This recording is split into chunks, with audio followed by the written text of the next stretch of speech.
Hello friends, வணக்கம். Welcome back to Things New Tamil channel. இன்றைக்கி நம்ம என்ன பார்க்க போகிறோம் அப்படின்னா, கேசரி செய்கிறது எப்படின்னு பார்க்க போகிறோம். எங்கள் ஊரில் எப்படி செய்வாங்க அப்படிங்கிறது தான் நான் இப்போ சொல்ல போகிறேன். அதுக்கு என்னென்ன பொருட்கள் தேவைன்னு பார்த்துடலாம். ரவை 1 கப் எடுத்திங்க அப்படின்னா 3/4 கப் சுகர் எடுத்துக்கோங்க. நெய் 2 டீஸ்பூன் எடுத்துக்கோங்க.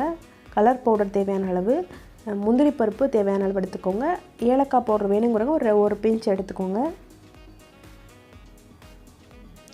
இப்போது நம்ம எடுத்துருக்க நெய்யில் பாதி நெய்யை போட்டு நீங்கள் முந்திரி பருப்பை ஃபஸ்ட்டு வறுத்து எடுத்து வச்சுக்கோங்க. நல்லா பொன்னிறமாக வறுத்து எடுத்து வச்சுக்கோங்க முந்திரி பருப்பை.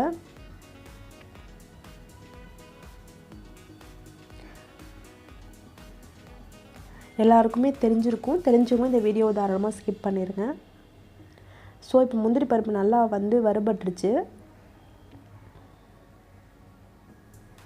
இப்போ நம்ம ரவையை வறுத்துடலாம். கேசரிக்கு ரவையை நல்லா வறுக்கணும், நல்லா அந்த வாசனை வரணும்.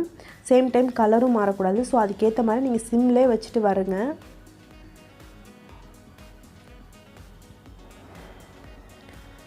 ஸோ ரவையை நல்லா வறுத்ததுக்கப்புறம் நம்ம தண்ணி தான் ஊற்றணும். சுகர் இதில் ஆட் பண்ணக்கூடாது. எப்போவுமே கேசரி செய்யும்போது சுகர் நீங்கள் லாஸ்ட்டாக தான் ஆட் பண்ணணும்.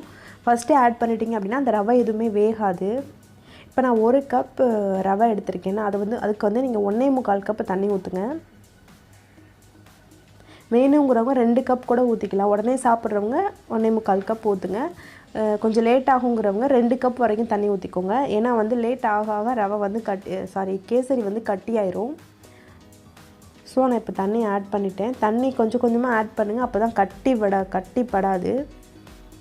ஸோ இப்போ பாருங்கள், நம்மளுக்கு ரவை நல்லா வெந்துருச்சு. நான் மீடியம் ஃப்ளேமில் வைக்காமல் சிம்மில் தான் வச்சு வேக வச்சேன், அதனால் வெந்திருக்கு நல்லா. இப்போ ரவை வெந்ததுக்கப்புறம் இதில் நம்ம இப்போ கலர் பவுடரும் சுகரும் ஆட் பண்ணிக்கலாம். சுகர் நீங்கள் ஆட் பண்ணதுக்கப்புறம் உங்களுக்கு மெல்ட் ஆக ஆரம்பிக்கும் அந்த சுகர் எல்லாமே. ஸோ உங்களுக்கு தண்ணியாக வரும், இந்த மாதிரி பதத்துக்கு வரும். ஸோ நல்லா கிளறி விட்டுக்கோங்க. இந்த மாதிரி வந்ததுக்கப்புறம் நம்ம எடுத்து வச்சுருக்க முந்திரி பருப்பையும் மீதி இருக்க நெய்யையும் இதோட ஆட் பண்ணிடலாம். நெய் போட்டதுக்கப்புறம் ரொம்ப வாசனையாக, ரொம்ப அந்த கல்யாண வீட்டில் சாப்பிட்ற மாதிரி ஒரு விதமான அந்த ஸ்மெல் வரும். சூப்பராக இருக்கும். அது உங்களுக்கு கேசரி சாப்பிட்றதுக்கே அவ்வளோ டேஸ்டியாக இருக்கும்.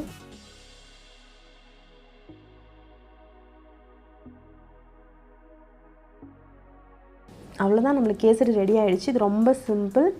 நீங்கள் ரொம்ப ஈஸியாகவும் செஞ்சு முடிச்சிடலாம். டக்குன்னு ஏதாவது ஸ்வீட் செய்யணும் அப்படின்னா நம்ம இந்த மாதிரி கேசரி செஞ்சிடலாம். ஸோ தெரியாதவங்களுக்கு இந்த வீடியோ ரொம்ப யூஸ்ஃபுல்லாக இருந்திருக்கும்னு நினைக்கிறேன். தெரிஞ்சவங்க தாராளமாக ஸ்கிப் பண்ணிடுங்க. பாருங்கள், நம்மளுக்கு அப்படியே ஒட்டாமல் வருது. நம்மளுக்கு ரெடி ஆகிடுச்சு. நாங்கள் உடனே சாப்பிட போகிறோம். அதனால் இந்த பதம். லேட்டாக சாப்பிட்றவங்க கொஞ்சம் தண்ணி விட்டு இன்னும் கொஞ்சம் தண்ணி பதத்தில் எடுத்துக்கோங்க. அப்போ தான் அது கட்டி ஆகாது. இந்த வீடியோ உங்களுக்கு பிடிச்சிருந்தது அப்படின்னா மறக்காமல் லைக் பண்ணுங்கள், ஷேர் பண்ணுங்கள், கமெண்ட் பண்ணுங்கள். தேங்க்யூ.